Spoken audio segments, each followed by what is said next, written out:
the topic for tonight, pluralism at the Western Wall, needs a little bit of background.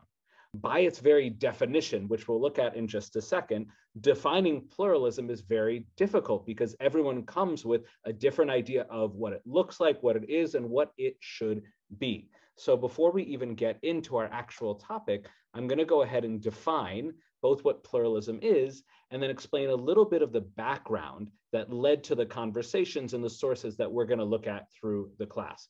So the first thing we'll do, and this is right out of Wikipedia, but I felt that based on my general understanding, this is Tamara, I'll let you read this. This is a pretty good definition of pluralism. And as we go through the class, we'll unpack it more. And I'll get to the big question that we should be asking ourselves as we go through the class. So Tamara, go ahead. Definition of pluralism. Again, it's from Wikipedia.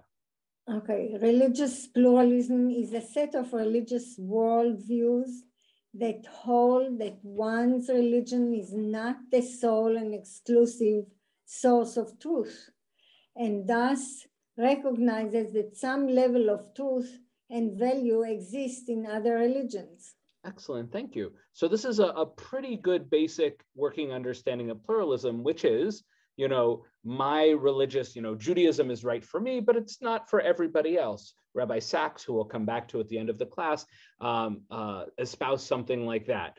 The path for Jews is Judaism, the path for Muslims is Islam, the path for Christians are the various forms of Christianity. But my way of understanding the world is not more true than anyone else's. It's 100% true for me. And in Rabbi Sachs, it's not that all the other gods are true. It's that there is only one God, but God revealed God's self to other religions in a way that was appropriate for them, where they lived in the world based on their culture, et cetera, et cetera. But we can all think of examples that are not this. Extremist groups, often terrorist groups like the Taliban, where it's their way or the highway. There is zero value in any other form certainly of Islam, and no other religion is true. It's all a bunch of nonsense and lies. Their way is the only one that's correct. But we also shouldn't fool ourselves into thinking that it's only extremists to the right, the very strict, equivalent of orthodoxy. There are also those on the far left that we would say, extreme liberals who say that our way is the only way. The only way to be in this world is to be extremely progressive and liberal, and there's no room for any sort of small c conservative, anything like that.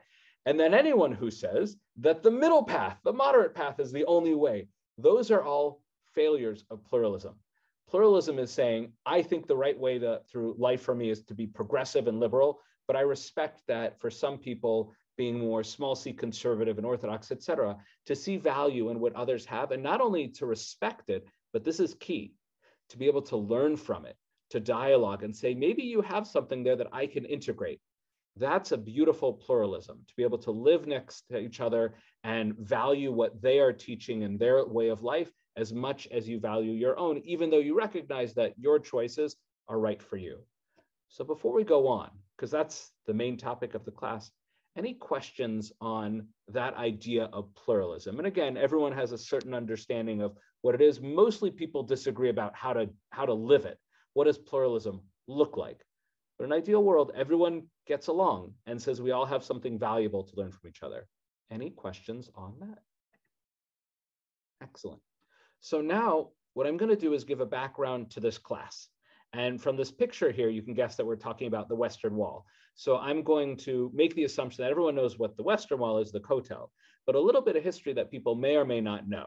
So around the year 100 before the Common Era, so if you go back to the year 0 from 2021, and then go back about 100 years or so, you get to this man named Herod. He would love to call himself Herod the Great or King Herod. Now, he's fascinating backstory. He was a descendant of a peoples who were forcefully converted by the Maccabees. So, if there's, people ask, I gave a class on this, has there ever been forced proselytization, forced conversion? It's not common in the history of the Jews, but it did happen under the Maccabees. Herod was a descendant of those people. He was also absolutely insane and a bloodthirsty, violent monster, but he also loved to build things. Now, he was essentially a puppet king, puppet governor for the Romans. He thought of himself, probably even more than Jewish, he probably really thought of himself as a Roman. And the Romans were happy to let him do whatever he wanted as long as there was peace. And they got they had their border protection against other countries, and as long as they got taxes, etc.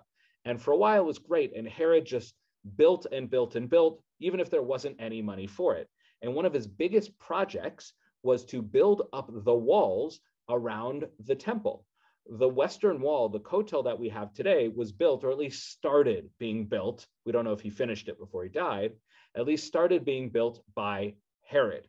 However, it is one of, so what we know of as the temple today, the walls, the ruins today are relatively recent. They don't go back to Solomon, certainly not to King David, who didn't build the temple, but these walls are the closest that we get to the ancient temple. Now, these walls surrounded the Temple Mount, where we had the animal sacrifices to God. We had the Holy of Holies, where at one time the Ark of the Covenant and the 10 Commandments were kept. So it's the closest we can physically get, other than going on the Temple Mount, the closest we can get to an incredibly sacred, holy space. And around the world, whenever Jews start davening and do the Amidah, the 18 blessings, and they face in a specific direction, that direction is essentially towards the wall, towards the Temple Mount. If we're in the west, as we are, we face towards the east. If you're in the east, you face towards the west. And if you're in Yerushalayim, you face towards the old city. If you're in the old city, you face towards the Kotel. And if you're at the Kotel, you face the western wall, you face towards the Temple Mount. We orient our hearts and our souls to that spot. So for Jews to be able to pray there is an incredible thing. And for a long part of our recent history, the wall was right up against it were apartments. Not viciously, there were just buildings there. People lived there, not Jews, mostly Arabs, and it was just an alleyway. No one thought of it about a sacred space. And in that space, you had men, women, children. It didn't matter if you were Orthodox, Reform, Conservative, it didn't matter. Every Jew who could sneak into that alleyway surrounded by trash would daven there. It was so sacred, nobody was going to get up in arms about who was there as long as we can all come and pray before God. But then what did Jews do? As soon as we got control of it, then we started putting up walls and boundaries and borders and deciding who's in and who's out. You know, those in power, this is what we like to do. And the experience today, for those who haven't been, to enter the plaza of the Kotel is you go through security, which is fine. It's almost like the airport. And then there's this big plaza area where everybody, it doesn't matter if you're a human being or not, everybody can hang out, men and women together. But then there's two separate sides. There's the woman's side, which I have not been on, not being a woman. And then there's the men's side, which I'm not 100% sure, but I'm pretty sure is much bigger. Not only the open space, but then there's this whole cavern with arcs with Sifrei Torah and then Torah scrolls in them. It's sad that, well, there is actually a way for women to see it because they can go up and around to kind of a balcony, but it's clear that the men get the best experience at the Kotel. Fine. That is the Orthodox way, and there's a whole other separate question about the role of Orthodox and their control over so many institutions in Israel. That's what we'll kind of touch on tonight. That's what we'll touch on tonight. However, there are Jews who are not Orthodox who want to pray at the wall. Men and women pray together, women reading Torah. Well, where are they going to do it? So there's a little part of the wall near an arch, was a giant staircase, discovered by this archaeologist Robinson, and they call it Robinson's Arch, and it's off the beaten path.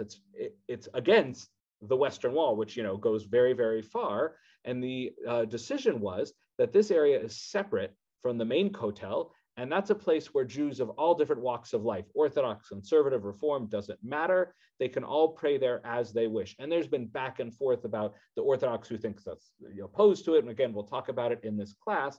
But eventually, I think in 2013, the official government ruling was not only that Jews are allowed to, that Reform, Conservative, men, women, doesn't matter, they're allowed to pray there, but that the rabbi who is officially in charge of the Kotel has to make sure that they have access to Sifrei Torah, Torah scrolls, and we can give them whatever they want so they can pray in peace.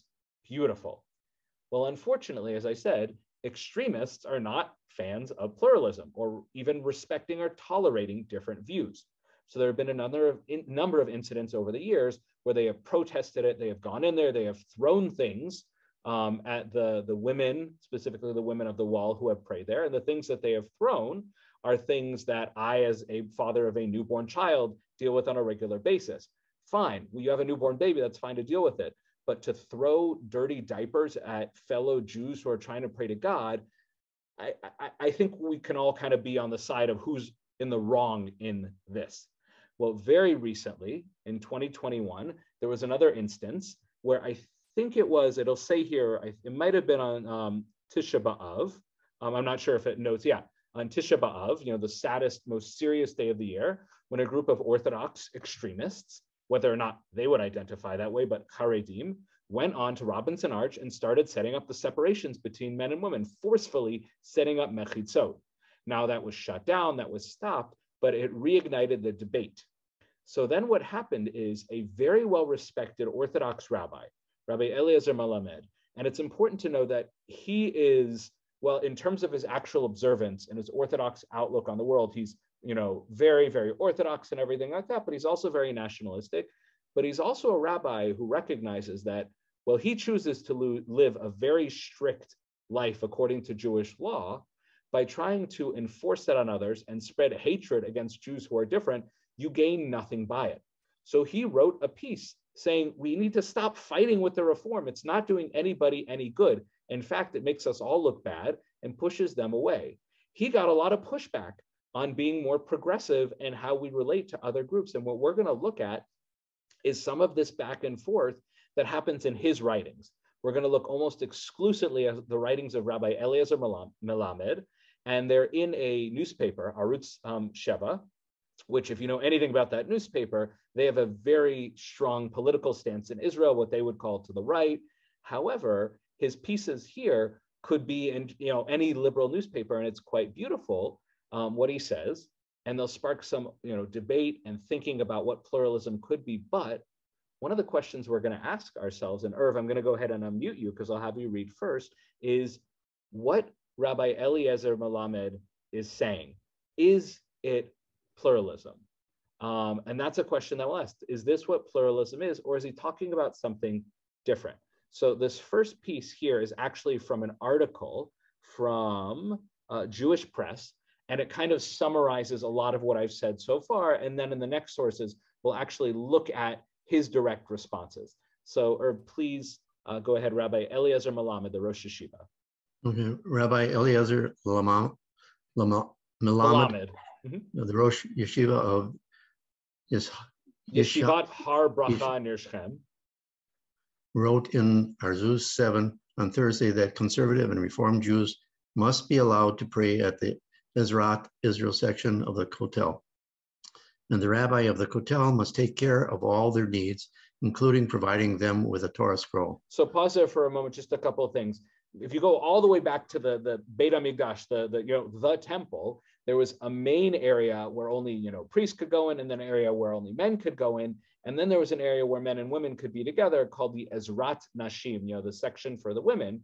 So this language here of Ezrat Israel is referencing that kind of area where everyone, men and women, can be together, and it's the closest they could get to the temple. So it has sort of a historical connotation, and also a practical one is that here men and women can be together to pray.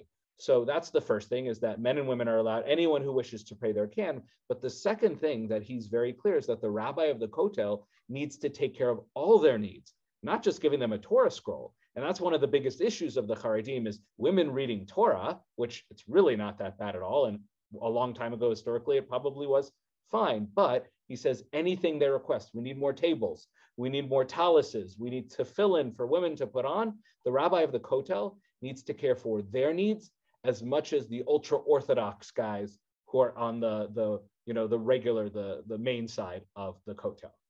Please, and now he talks about what actually happened on that night. Clashes broke out.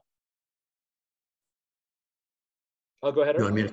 Yeah, please. Clashes broke out on Tisha B'Av night in the Ezrat Israel section between members of the liberal Jewish movements to whose egalitarian prayer service the section had been dedicated, and a large group of men and women identified Hardalim, religious Zionist Jews who are inclined toward Haredi ideology, who overwhelmed the Reform and conservative congregants and forcefully set up a partition between the men and women in clear violation of the rules. So in their mind, the Haredim, they were keeping Jewish law, but they were breaking secular law, which I doubt that they're happy to get money from the state, but when the state does things that they don't like, then they ignore the state. So that's just another real big challenge in Israel. Please continue. Since there are many Jews who identify with the conservative and Reform movement, and according to their guiding values, they have arrange for themselves common prayers for men and women in a style and with rules that are not according to halacha and the customs of Israel, and they wish to pray at the kotel as they wish, it would be right to state that in the Ezrat Israel section, they should be able to hold their prayers with due respect, Rabbi Melamed wrote. Oh, sorry, go ahead, Irv. And if? And if the number of people praying under their leadership increases, Rabbi Melamed noted regarding the need to welcome Reform and conservative Jews into their egalitarian prayer area, the authorities will increase and expand the Ezrat Israel section for them as needed.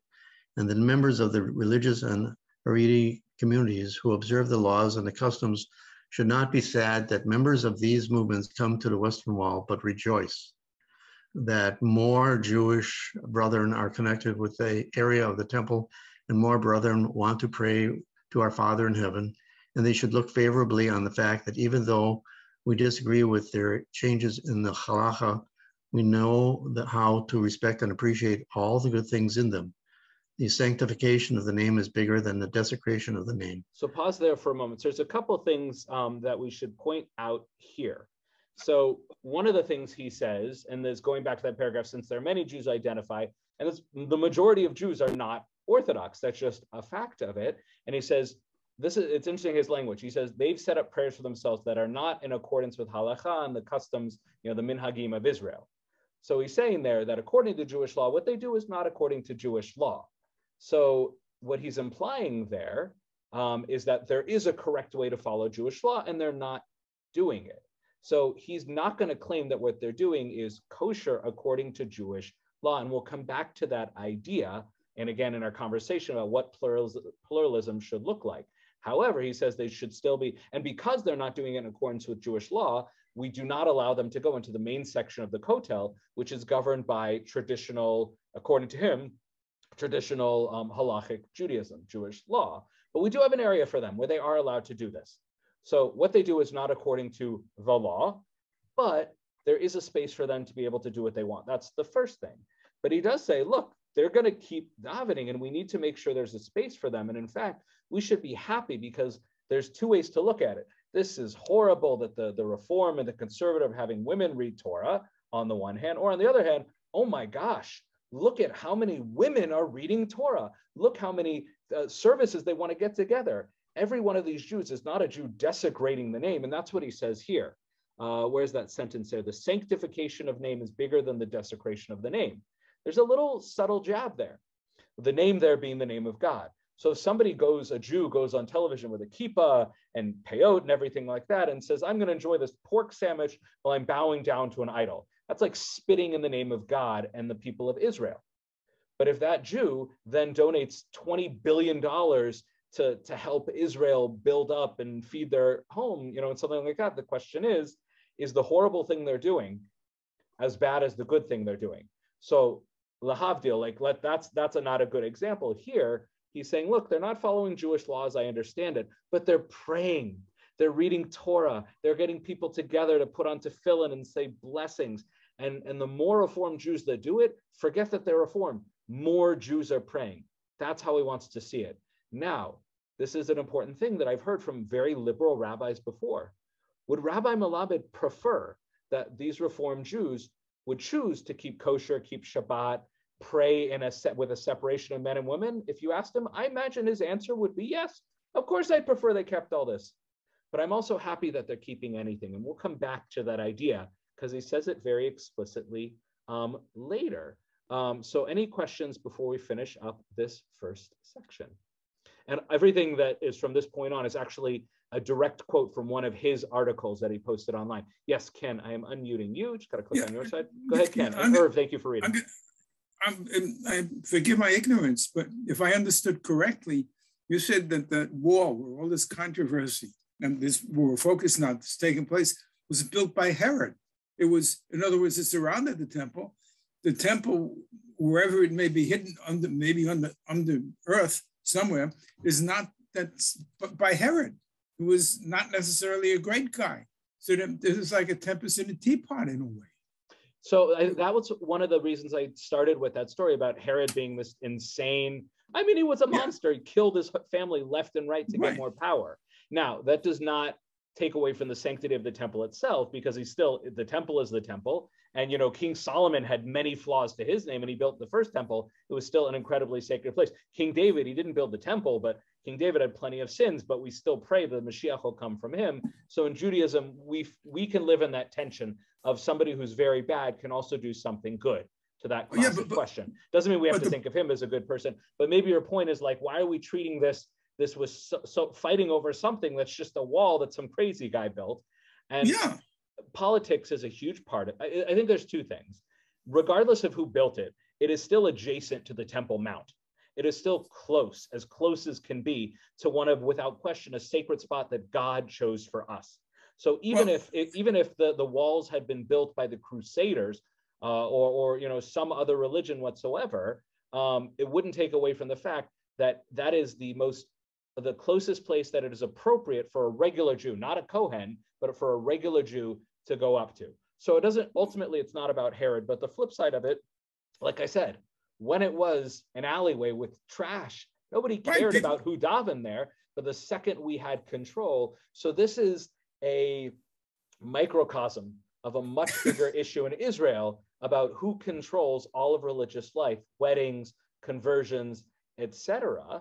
And one of the things that we're not getting into here, although Rabbi Melamed does, I don't know if I included it, he does say, look, we may not recognize their marriages or their conversions, and that's, we as Orthodox Jews, but we still recognize them as Jews, and we still recognize that they have a right to do what they want to do, even if we don't necessarily recognize their halakhic decision. So it gets a little murky in there, but that's why pluralism is so tricky when it comes to questions of identity and who's in and who's out. I have full respect for Christians and Muslims and Zoroastrians and everything like that, not only because I think that as long as they're good people, I respect their journey towards truth, but it also doesn't affect me in any way. A Catholic church that's down the street isn't going to affect my, the way that I pray to God. However, if I'm sharing a space and there's some, then it might get a little, if I'm literally neck to neck, then it gets a little bit trickier. That's why the question of pluralism is such a challenging thing. How do I maintain that what I'm doing is correct? How do I daven authentically next to somebody who I completely disagree with what they're doing and how they're interpreting my tradition? And Rabbi Melamed says, it is what it is. Look on the bright side, show them respect, because, and he'll say this more later as we go down, but the way that these Haredim are dealing with it, is anything good coming out of it? And the answer is no. I don't need to think about that. The answer is no. So Ken, stay unmuted. I'm going to have you finish up this section, starting at Rabbi Melamed, also referred. We've got to find it now. Oh, okay. Rabbi Melamed also referred to the government official in charge of the Kotel area, Rabbi Shmuel Rabinovich, saying, "It is proper for the rabbi of the Kotel to respect all Jews from all streams, and when a group of conservative or Reform Jews wants to come and pray, he should welcome them at the Eretz Yisrael section with a greeting. And although Eretz Yisrael is not subject to his halachic provisions like a synagogue, it should still be a place that he cares for with the utmost respect.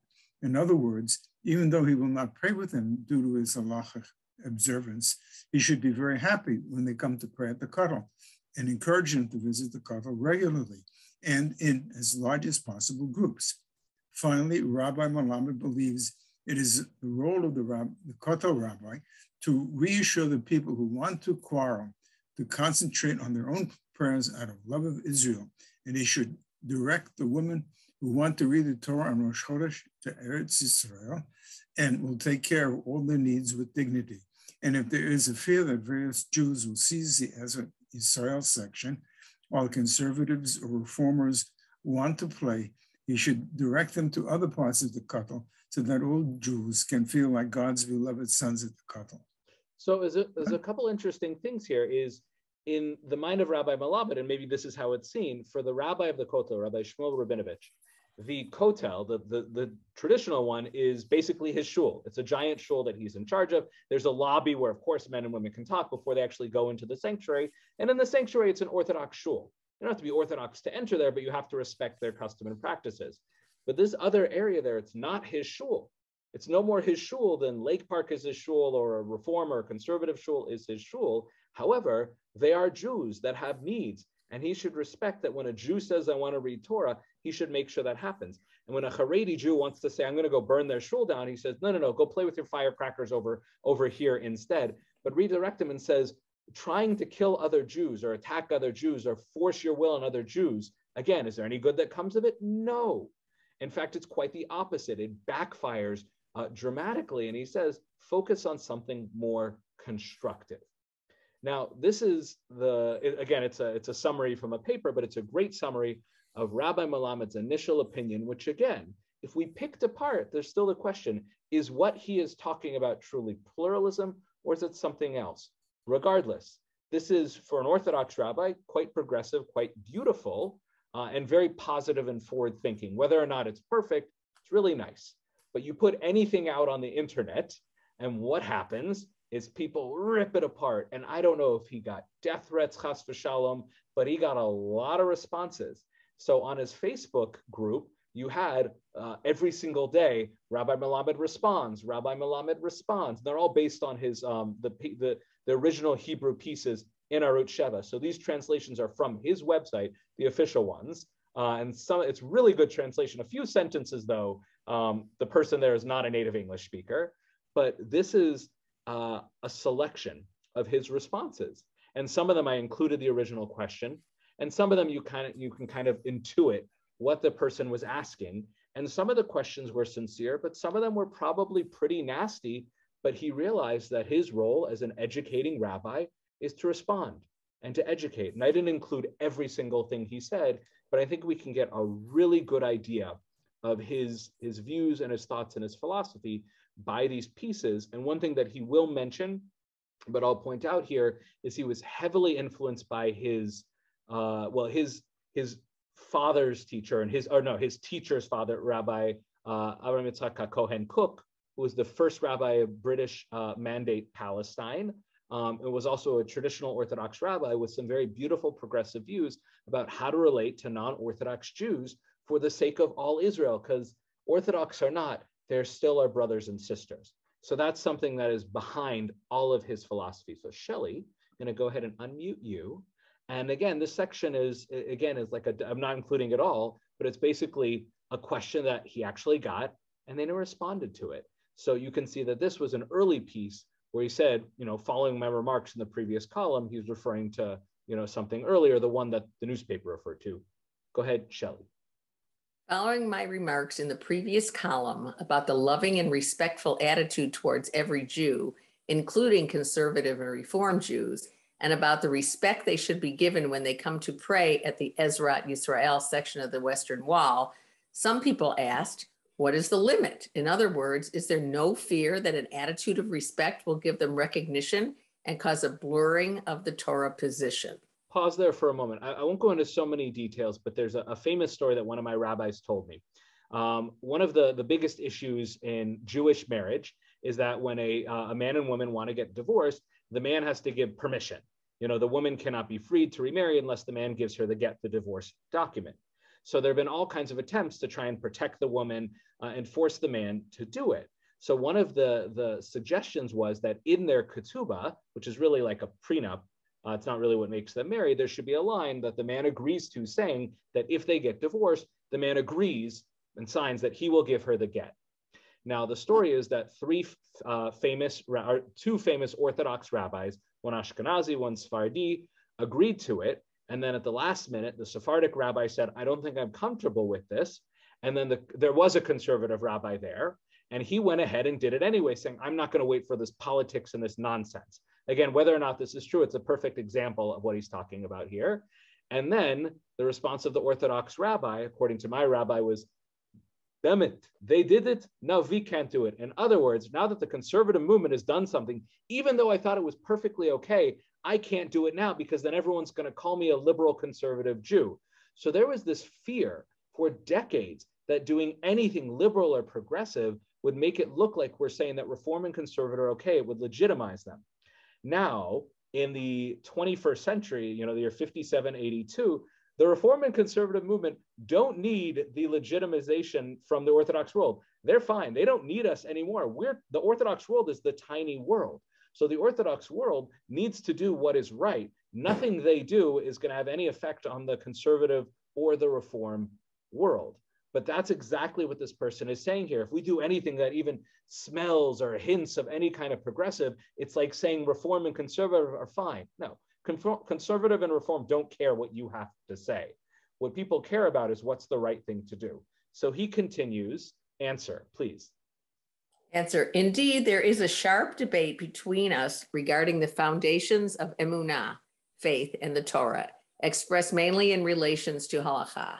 The controversy is so great that according to the rules of halakha to which we are bound, we cannot regard the Reform movement as a faction that expresses the Torah traditions, and consequently, we cannot accept the conversions and marriages that take place according to them. This position obligates observers of halakha to act wisely and amiably to ensure state-run frameworks function in accordance with halakha. Such issues entail marriage, Shabbat, kashrut, conversion, etc. This position, of course, greatly insults members of these movements and causes conflicts between representatives of the religious and Haredi public and them.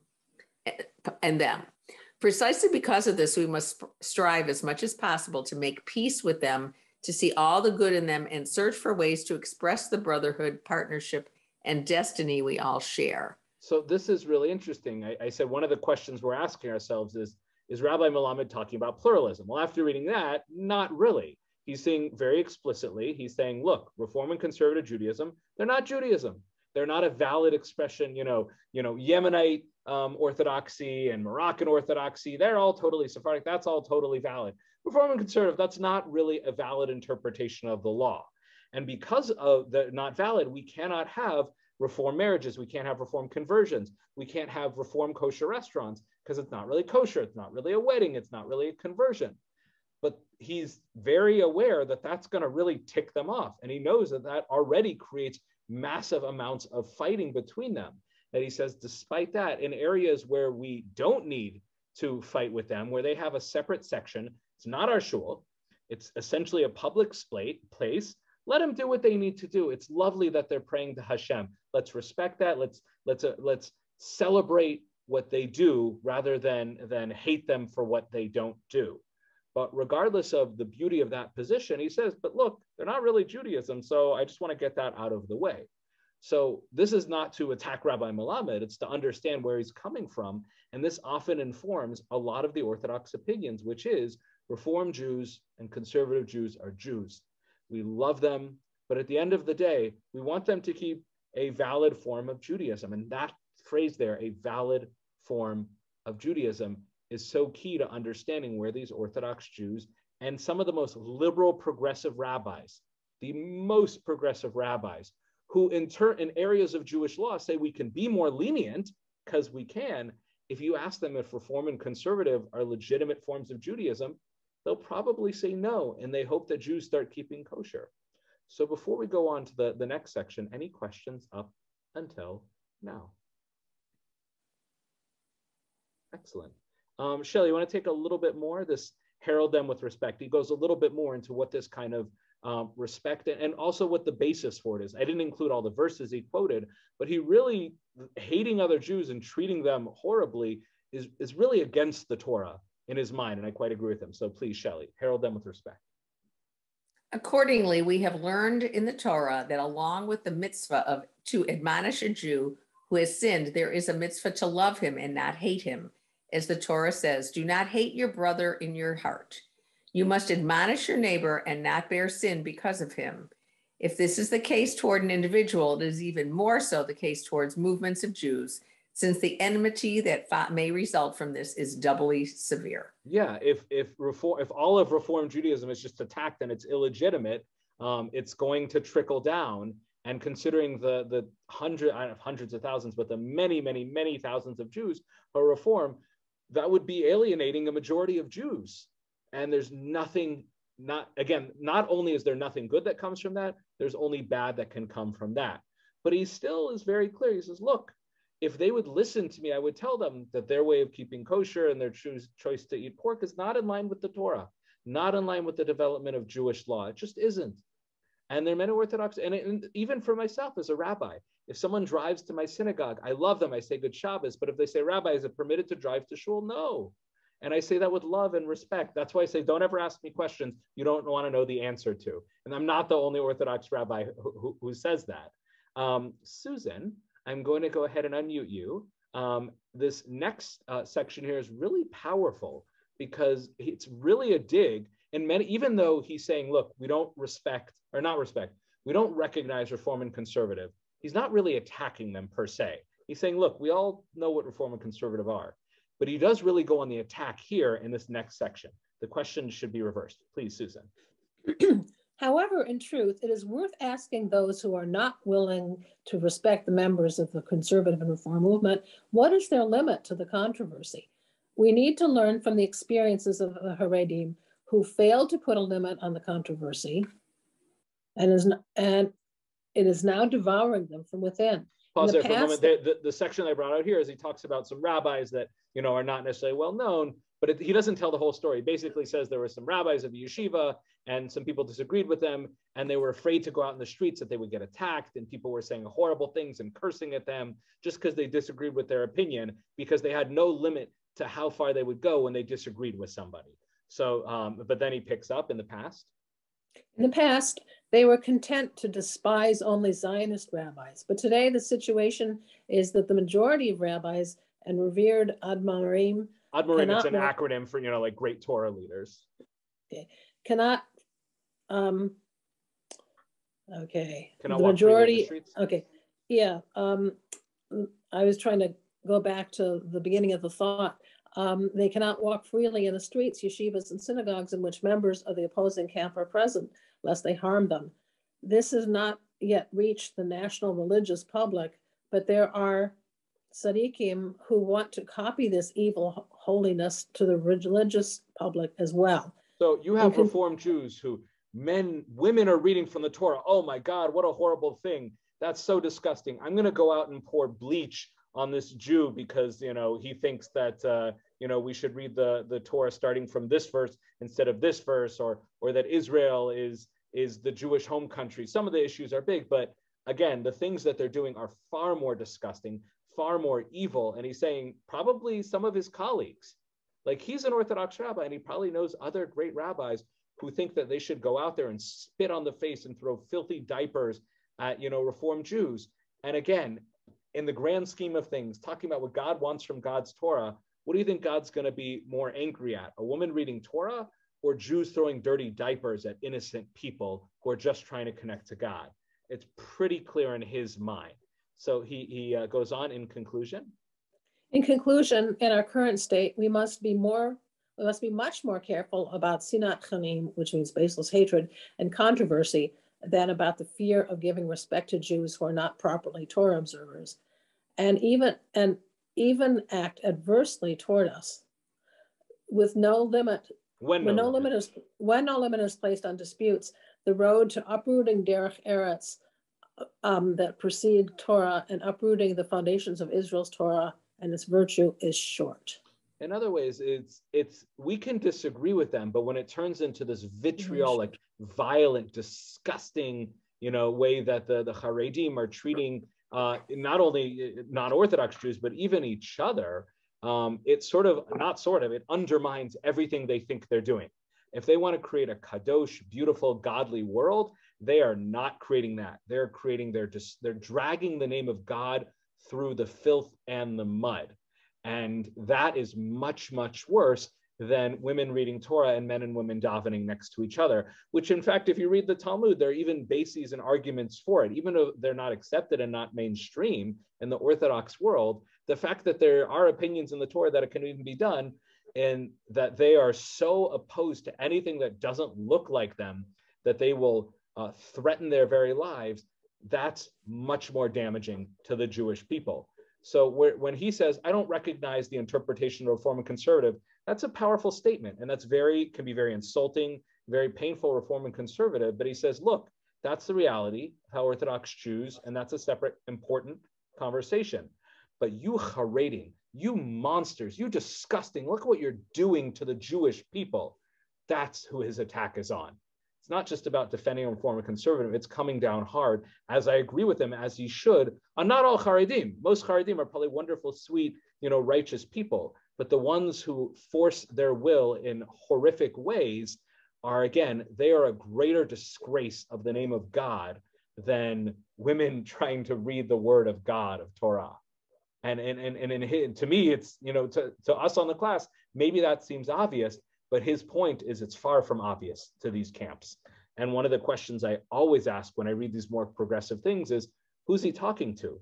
Does he think the Haredim are reading his piece? They're probably using it as toilet paper. But to us Jews who already accept it, it's validating, but it's almost preaching to the choir, although I'm still glad he put it out there. And the people who did read to it are a lot of the ones who, responded and said, what's wrong with you? So any questions before going to, I think, the last section or the last article that he wrote? Again, he wrote several others that I just didn't even get to include.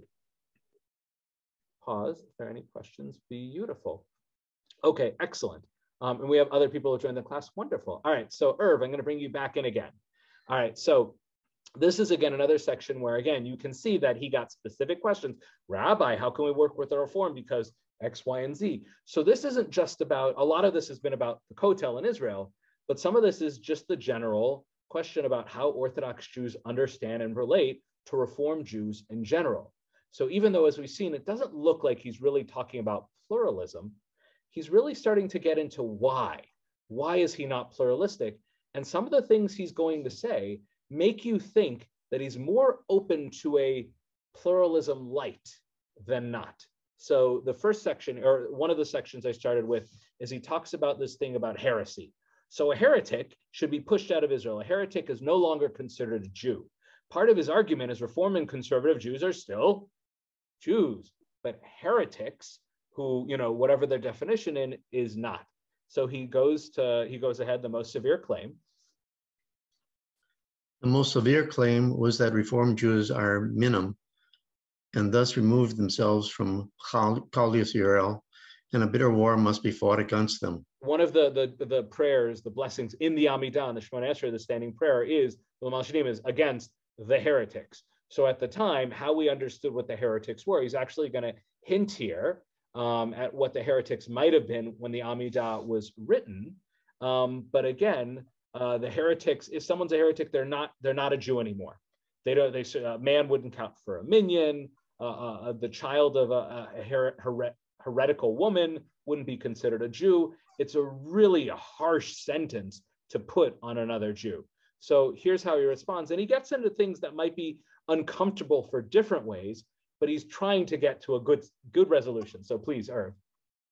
The minim for which our sages established a blessing for their obliteration were the Christian Jews who wanted to uproot Am Yisrael from the world, claiming that Israel was no longer the chosen nation and that Jews must assimilate among the Gentiles and adhere to Christianity. To be precise, Christians in general are not minim. The minim are the ones who acted wickedly to eliminate Am Yisrael from the world. In contrast, Reformed Jews, and more so conservative Jews, wished to preserve their Jewish identity. Moreover, the Achronim, led by Rabbi Kook, wrote that in these generations, the severe form of minut was nullified.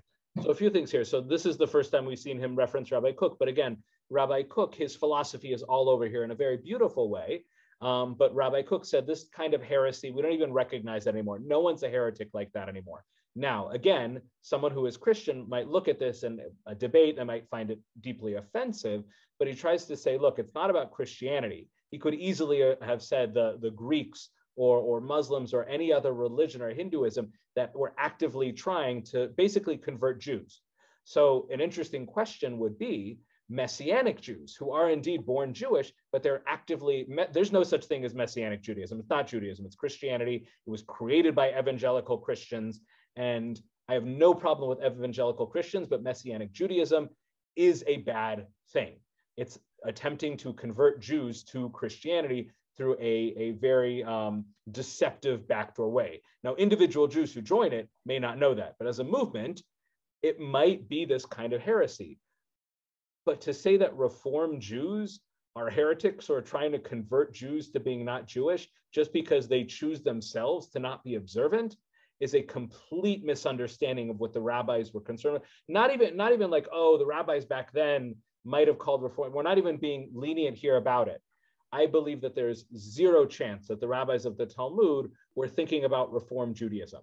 They didn't like when Jews weren't keeping Jewish law, but that's a Jew who's, not keeping Jewish law, and we got to get him back on the path. But Jews who are not observant are not heretics. Heretics are Jews who are actively trying to get people to worship idols or to leave their religion. Any questions before the next section?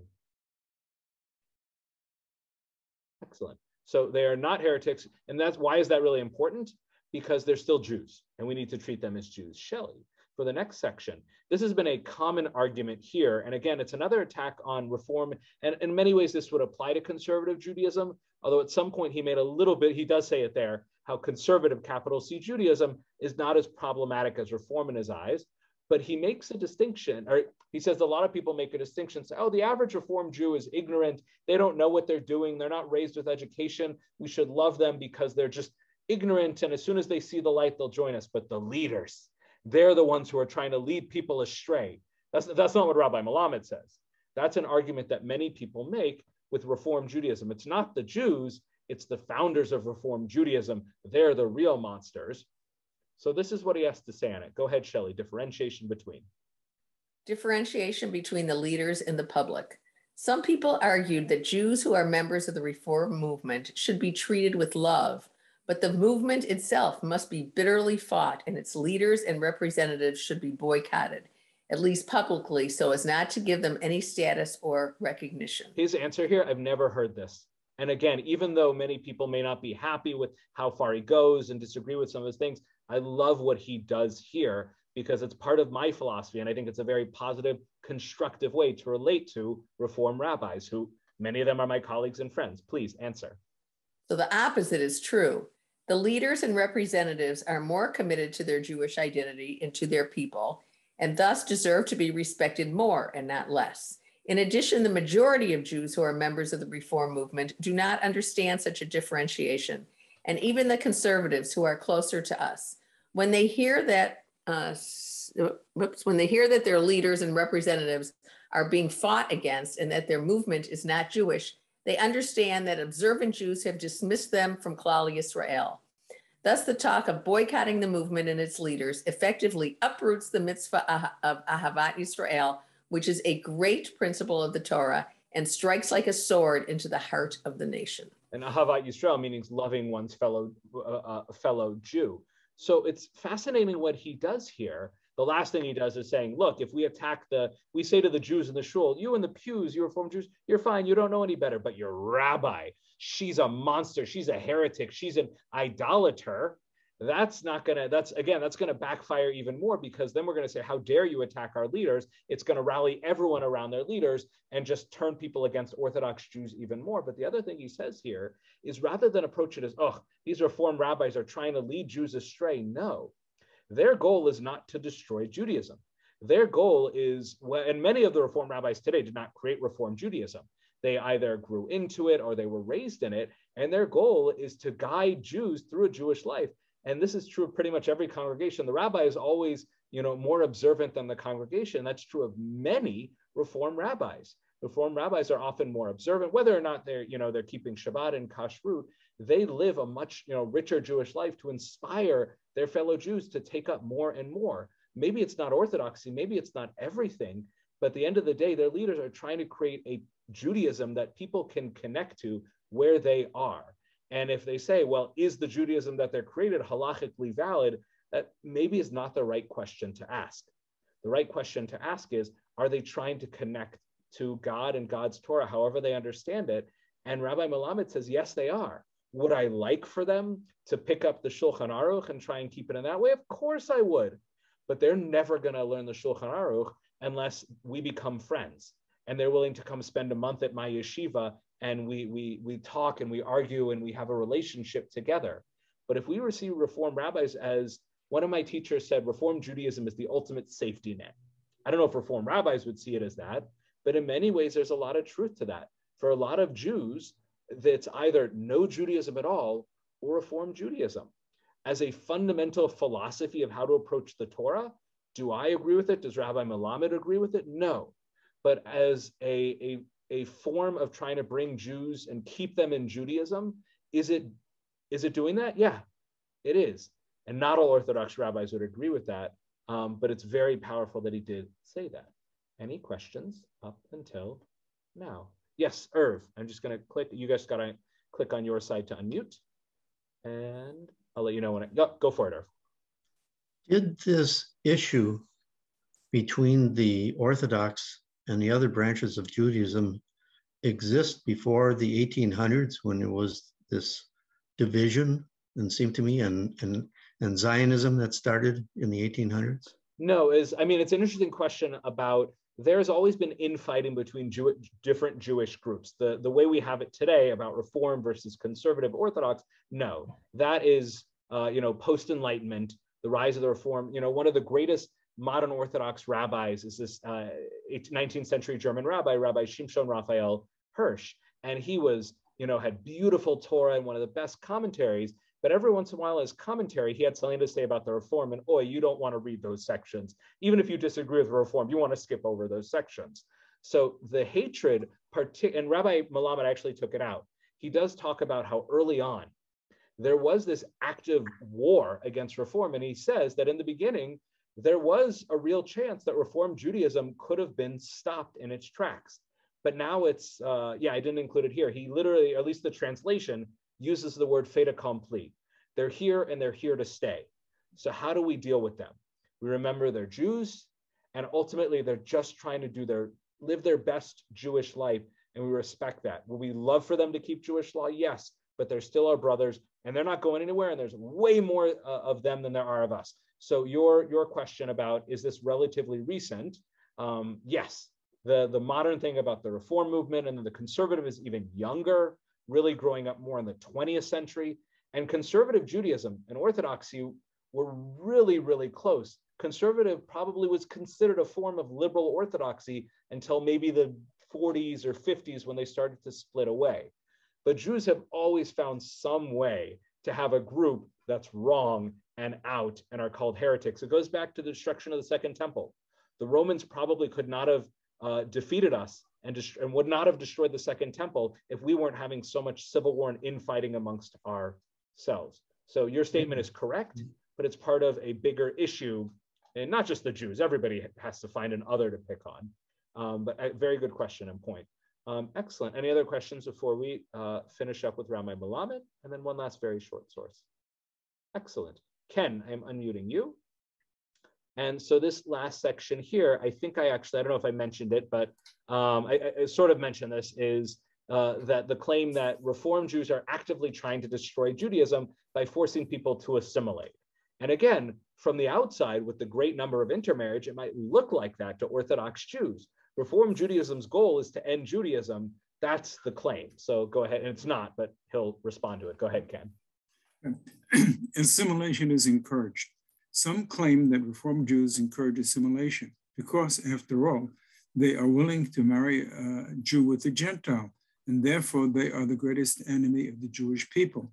Answer: the goal of the Reform movement is to preserve Jewish identity. Therefore, in the beginning, they opposed marriage to Gentiles. When they saw that they could not stop the drift of assimilation, and in any case, a Jew who wants to marry a Gentile will do so, they were faced with two options: to remove them from the community or to recognize mixed marriages.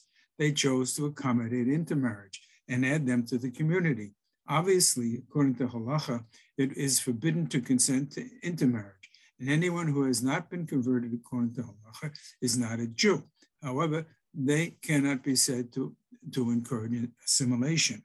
So pause there for a moment. I imagine this statement where he says the goal of Reform movement is to preserve Jewish identity, and certainly conservative as well, although conservative, he seems to have a different understanding and a different kind of respect. Maybe if it was just conservative Judaism, he'd be more open to a kind of pluralism because of the way they approach Jewish law. But I imagine he got a lot of pushback, and still does, for the statement about Reform Judaism. However, he is a great brilliant, wise, respectful, well-educated Orthodox rabbi with a lot of followers, including myself to a great extent. And he said, Reform Judaism is there to do what we're all trying to do, to keep Judaism for the Jews. And while many would agree with that, he has put that out there now. Yet, he also makes that important note. Obviously, according to Jewish law, halacha, we can't agree with them. We don't recognize their opinions. We should be against intermarriage. But he says, I understand why they did it. And that's one of the really important things he does in all his articles. He says, I disagree with where they ended up, but I understand why they got there. And it's not just, I understand why the ignorant masses, and by the way, I'm not saying that Reform Jews are ignorant. They may not have the same education or access to sources as Orthodox Jews. That doesn't mean they're ignorant per se, but he's not saying they're ignorant. He's saying even their leaders who are not ignorant, this is the reality of the world that they live in. And when we recognize that, then it's much easier to love them, disagree with them, but to love them.